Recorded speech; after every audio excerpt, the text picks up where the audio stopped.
जय श्री राम जी की।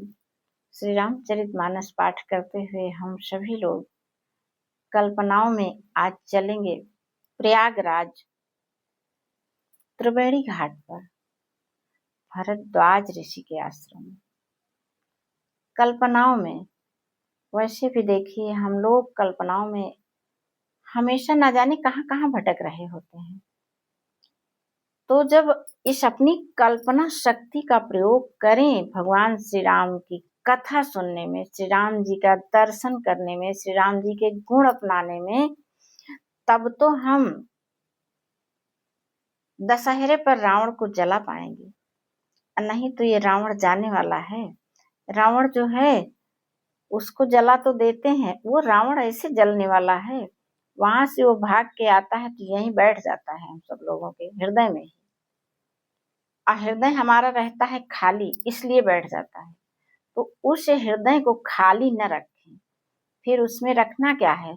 श्री राम जी की छवि। श्री राम जी की छवि कब यहाँ आएगी? जब उनका गुण यहाँ रहेगा, अर्थात जहाँ उनका गुण होता है वहीं वे रहते हैं। तो इस बार दशहरे पर रावण को जलाने से पहले हम सभी लोग वो भाग करके यहाँ न छुपने पाए, इसलिए हम सब अपने आप को श्री राम जी के गुणों से अपने हृदय को पहले से ही भर करके रखें। जगह ही नहीं रहेगी, रुक ही नहीं सकता है बिना जगह के, उसको स्वतः चले जाना होगा। जैसे सूर्य का प्रकाश उदय होने पर, सूर्य के उदय हो जाने पर अंधेरी रात भाग जाती है, वैसे ही भगवान श्री राम जी जब हमारे अंतःकरण में होंगे, उनका गुण होगा, तो ये दुष्ट रावण और उसका गुण भी नहीं टिक पाएगा। वो हट जाएगा, फिर चला जाएगा। फिर क्या होगा? जब हमारा हृदय शुद्ध और निर्मल हो जाएगा, तो हमारे हृदय से निकलने वाला यह जो प्रकाश है, ये हमारे परिवार को भी प्रकाशित करेगा। भगवान श्री राम की गुण रूपी मणि से सुख शांति से घर भरेगा। परिवार, समाज और राष्ट्र में तब सुख शांति आएगी जब श्री राम जी का गुण हम लोग अपना करके रखेंगे। वही अपनाने के लिए हमको नित्य रामचरितमानस का पाठ करना है, और रामचरितमानस का पाठ करते हुए हमको उस जगह पर जाना है जहाँ का वर्णन है। तो वर्णन भरद्वाज ऋषि के आश्रम का है। त्रिवेणी घाट पर उनका आश्रम है जो है प्रयागराज में। तो हम लोग वहीं चलते हैं। आइए सुनते हैं हम सब। भरद्वाज मुनि बसहि प्रयागा, तिन्हि राम पद अति अनुरागा। तापस समुदम दया निधाना, परमारथ पथ परम सुजाना। माघ मकर गति रवि जब होई, तीरथ पति आव सब कोई। सारे तीर्थ आ जाते हैं। तीर्थपति आव सब कोई। पूजहि माधव पद जल जाता, परसिय छय बटु हर्षहि गाता। भरद्वाज आश्रम अति पावन, परम रम्य मुनिवर मनु भावन। माघ में जब सूर्य मकर राशि पर होते हैं, सब लोग तीर्थराज प्रयाग को आते हैं। वहां पर जो है सब स्नान करते हैं, और स्नान करके अक्षय वट का स्पर्श करके उनके शरीर जो है पुलकित हो जाते हैं। भरद्वाज जी का आश्रम बहुत ही रमणीय, परम रमणीय, बहुत पवित्र और परम रमणीय है, और श्रेष्ठ मुनियों के मन को भाने वाला है। भरद्वाज जी के का आश्रम वो श्रेष्ठ मुनियों के मन को भाने वाला है। श्रेष्ठ मुनि यानी जिसके हृदय में श्री राम और उनके गुण से उसका हृदय भरा होगा।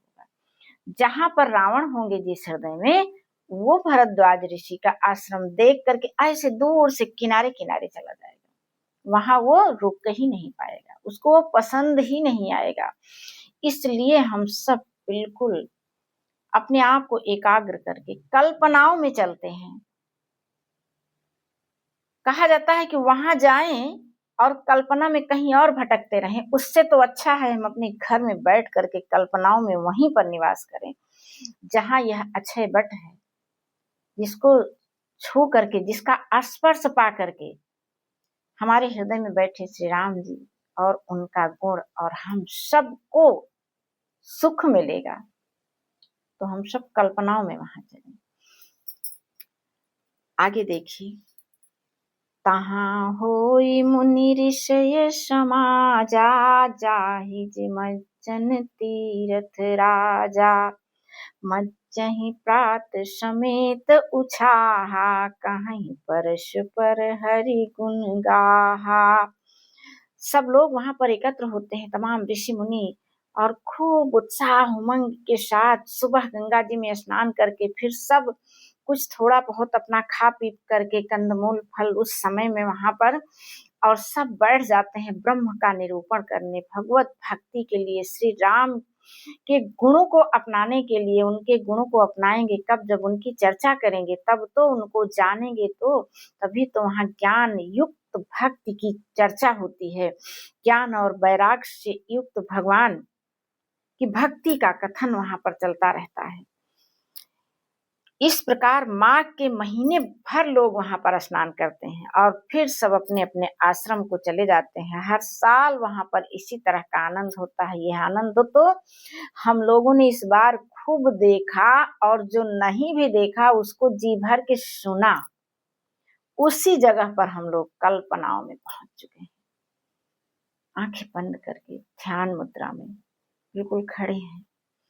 अब वहां पर क्या हो रहा है कि इसी प्रकार एक बार भरी मकर नहाए, सब मुनीष आश्रम नहीं आए। एक बार मकर महीने में, माघ महीने में सारे ऋषि तपस्वी वहां पर आए थे, और सब तो नहा करके चले गए जैसे सब चले जाते हैं। लेकिन याज्ञवल्क्य ऋषि को भरद्वाज जी ने उनका पैर पकड़ करके रोक लिया। और फिर क्या किया? पैर पकड़ करके रोक करके उनको अपने आश्रम ले गए।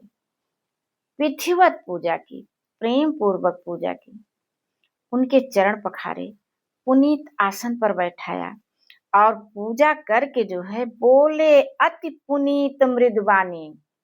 पुनीत यानी पवित्र और कोमल वाणी।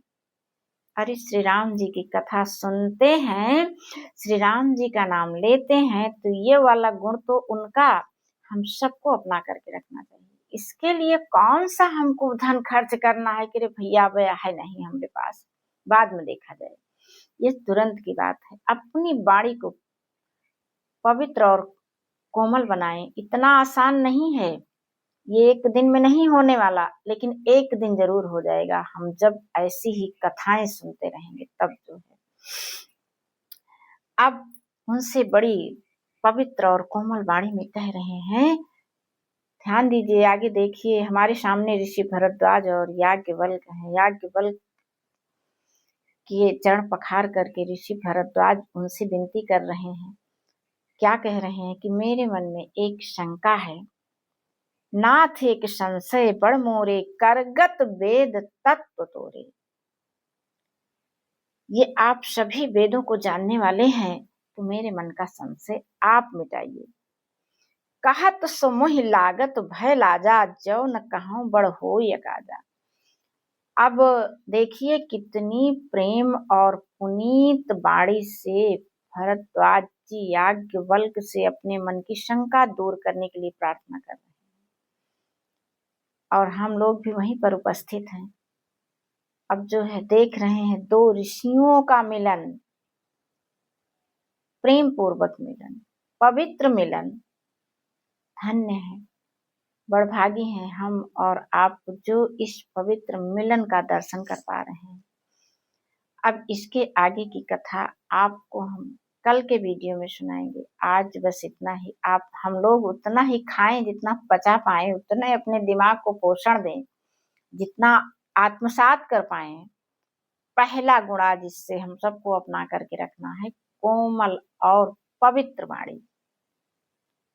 इस तरह से आज आप सभी से जय श्री राम जी की भगवान श्री राम से प्रार्थना है कि हम सभी सद्बुद्धि दें और सब अधिक से अधिक लोग हम कल्पनाओं में वहीं पर बैठ करके भगवान श्री राम जी के दर्शन करें। जय श्री राम जी।